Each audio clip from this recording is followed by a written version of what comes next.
எப்படி தேர்வெல்லாம் முடிச்சு உங்களுடைய மனநிலை எப்படி இருக்குது? நல்லா இருக்கிறது. நல்லா செய்துட்டு நேரம் முந்தையே செய்துட்டு இருக்கிறேன். 1 மணித்தாலும் 2 மணித்தாலும் முதலே செய்துட்டு. நீங்க தேர்வு மண்டபத்துல எந்த ஆண்டு தேர்வு மண்டபத்துக்குள்ள நின்ற நீங்க?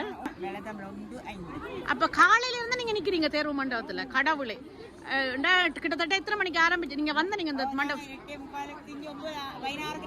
அப்ப இன்னைக்கு 12 மணி நேரத்துக்கு மேல நீங்கள் சேவை செய்திருக்கீங்க. இப்ப 7:30 நேரம்.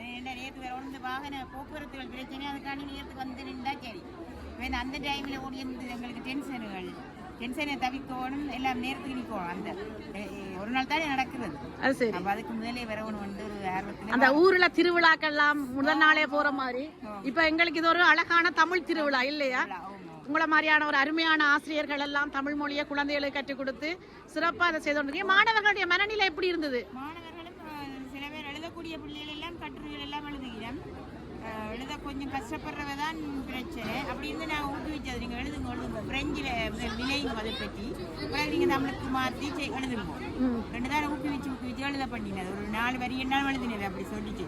சிறப்பு சிறப்பு, அருமையா சொல்லி கொடுத்துருக்கீங்க. ஏன்னா மாணவர்கள் அப்படியே விட்டா அதுல ஒண்ணுமில்லாம போயிடுங்க. ஒரு ஆண்டு படிச்ச இது வீணா போயிடும். பிள்ளைகளுக்கு அந்த பிரெஞ்சு தமிழ் சொல்லி வந்து பிரெஞ்சில் தெரியல, பறவைகள் என்று கேட்டால் பிள்ளைகள் தெரியல. அப்ப நாங்க வாசோண்டே சொல்லி விட்டது. அதை பற்றி நினைச்சு போட்டு சரி சரி சொல்ல அப்படி 2-4 வரி எழுதி இருக்கிறேன். ஆனா அப்படியான பிள்ளைங்க எண்ணிக்கை குறைவா இருக்கும் இல்லையோ?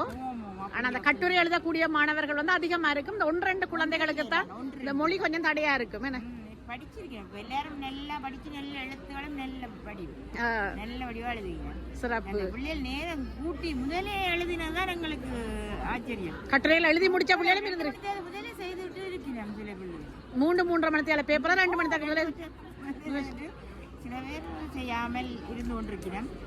ஆனா அந்த புலம்பெயர் நாட்டில தன்னுடைய தாய்மொழியை இவ்வளவு சீக்கிரம் கற்றுக்கொண்டு அதுல வேகமா தேர்வுகளை செய்யற மாணவர்களை பார்க்கும்போது ஆச்சரியமா இருக்குது. ஆனா பிள்ளைகள் இங்க பிரெஞ்சு நாட்டுல பிறந்து வந்து தமிழை படிக்கிற அன்னைக்குள்ளே ஒரு ஆச்சரியம் தான். மொழி எங்கிட்ட தாய்மொழியை அவர்கள் கற்கிறார்கள் அன்னைக்கு எங்களுக்கு ஒரு சந்தோஷம், அவர்களுக்கும் ஒரு சந்தோஷம். பெற்றோர்கள் தான் இந்த ஊக்குவித்தலை கூடுதலாக செய்து கொண்டிருக்கிறார். கட்டாயமாக நல்ல முறையில போய்கொண்டிருக்குது. ஒரு ஆச்சரியப்படக்கூடிய வியப்பான விடயம் தான். உண்மைதான், உண்மைதான். சிறப்பு, நன்றி. உங்களுடைய பணி மேலும் சிறக்க வாழ்த்துகள். தொடர்ந்து தமிழ் பணி செய்து கொண்டிருங்கோ. சந்திப்போம். நன்றி.